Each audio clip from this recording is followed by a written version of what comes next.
Miwa's magical journey in England, time travelling to the heart of history. On a quiet night, the little girl Miwa, bathed in the warm light of her bedroom, found her gaze resting upon an ancient book. Thick and aged, the cover of the book was carved with a world map and mysterious symbols. The title read, "The Wondrous Journey of the World."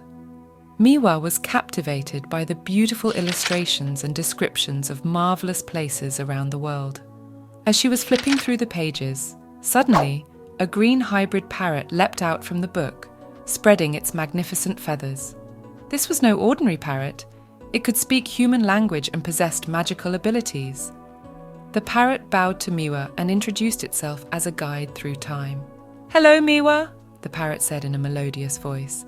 "I am your magical guide, and my name is Zephyr. Today, we embark on a marvellous journey through time and space. Our first destination is a country rich in history and culture, England." Miwa's eyes immediately sparkled with excitement. She eagerly asked, "England? What's special about it?" Zephyr spread its wings and began to narrate.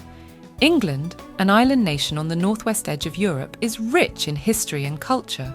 It is the birthplace of modern democracy and the rule of law, and has profoundly influenced the world in technology, politics, economy, and culture. For example, in the 18th century, England led the world's first industrial revolution. This revolution completely transformed the world, bringing the invention of the steam engine and opening the doors to modern industry.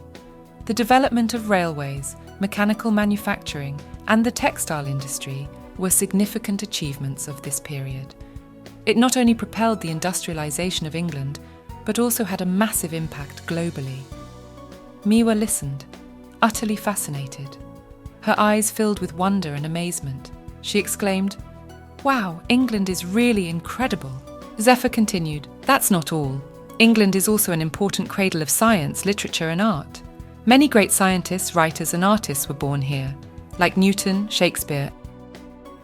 Now let's explore this magical land together," the parrot said excitedly. Miwa tightly grasped Zephyr's feathers, ready for her first magical journey through time. The illustrations in the book began to twinkle, and with a gentle swirl of light, they were drawn into a new world filled with magic. The historical journey through England was about to begin. Guided by Zephyr's magic, Miwa began her exploration of England's history. They first arrived at the historic Tower of London, a solemn structure that witnessed many significant moments in British history. As they wandered through the ancient corridors and halls, Miwa was intrigued by the tower's past roles as a palace, prison, and treasury. She was particularly interested in the stories related to power struggles and historical changes. Then, they visited the banks of the River Thames, where the famous Big Ben and the modern London Eye stood. Miwa was awestruck by the grandeur and historical significance of Big Ben, and from atop the London Eye, she could see the beautiful landscape of the city, experiencing the fusion of past and present. Zephyr shared stories of these landmarks and their importance in British history. Their journey also took them to the enchanting Stonehenge. Standing before these massive stones, Miwa felt an indescribable sense of solemnity. Zephyr told her about the potential historical and astronomical significance of Stonehenge. As the sunset cast its last rays, Miwa pondered the life of the ancients here, imagining the rituals and ceremonies they might have held and the importance of this place to ancient people. As night fell, Miwa and Zephyr sat on an ancient stone, reflecting on their day's adventure. Miwa felt both excited and fulfilled, knowing that this was just the beginning of her magical journey through time and space. Continuing their adventure in England, Miwa delved deep into the country's rich culture. In a classical English tea house in London, Miwa experienced the authentic British afternoon tea culture. She was captivated by the delicate porcelain on the table, the aromatic tea, and the delicious scones. The tea house, playing soft classical music, exuded a tranquil and elegant atmosphere. Zephyr told Miwa about the history of afternoon tea and its importance in British society. As she savoured each sip of tea and bite of scone, Miwa felt the subtlety and tradition of English culture. The journey then took them to Stratford-upon-Avon, the birthplace of Shakespeare, a town imbued with the charm of the Renaissance era. Miwa and Zephyr visited Shakespeare's Birthplace, learning about the life background and creative inspiration of the great playwright. There, Miwa not only discovered Shakespeare's works, but also deeply admired the wisdom and talent of this literary giant. Their next stop was Edinburgh, the capital of Scotland, a city rich in history and culture. On the ancient streets of Edinburgh, Miwa and Zephyr enjoyed a traditional Scottish bagpipe performance. The melodious and deep sound of the bagpipes carried the rugged beauty of the Scottish Highlands. Here, Miwa also learned about Scottish culture and traditions, including national costumes, historical stories, and customs.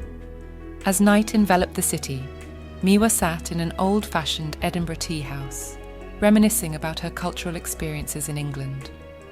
From the elegance of London's afternoon tea to the rugged charm of Scottish bagpipes, all these experiences deepened her understanding and appreciation of British culture and traditions. Zephyr softly said to her, "Every country has its unique culture and traditions, Miwa, and our journey has just begun." Miwa nodded with a smile, her heart filled with anticipation and longing for future adventures. As Miwa and Zephyr continued their exploration, they discovered modern England and its impact on science and sports. Their next stop was the Science Museum in London, a place showcasing the history of human scientific progress. Inside the museum, Miwa was fascinated by the various exhibits and interactive displays, from ancient steam engines to modern space exploration technologies. She learned about Britain's significant contributions to scientific development. Zephyr shared the story of the Industrial Revolution and how it started in England and then changed the world. Miwa was particularly interested in the development of steam engines and trains, amazed at how these inventions propelled the formation of modern society. Their journey then took them to one of the birthplaces of football, Manchester. There, Miwa and Zephyr visited a famous football club, learning about the importance of football in British culture and how the sport inspires passion and unity among people. Miwa had the opportunity to participate in a mini football training session, experiencing the fun of the sport. She was infected by the intensity of the football matches and the enthusiasm of the fans, feeling the British love for football. This exploration of modern England not only taught Miwa about the country's history in science and sports, but also allowed her to experience its contemporary culture and vitality. She admired Britain's diversity and innovative spirit and was delighted to have witnessed and experienced these exciting things firsthand. Back in her warm room, Miwa lay in bed, closed her eyes, and was filled with excitement and anticipation. She knew that this trip was just the beginning of her and Zephyr's shared journey. She began to dream about her next destination, her next wonderful adventure. In her dreams, Miwa travelled through time and space, visiting the wonders of the world. With each awakening, she looked forward to her next magical journey through time and space even more.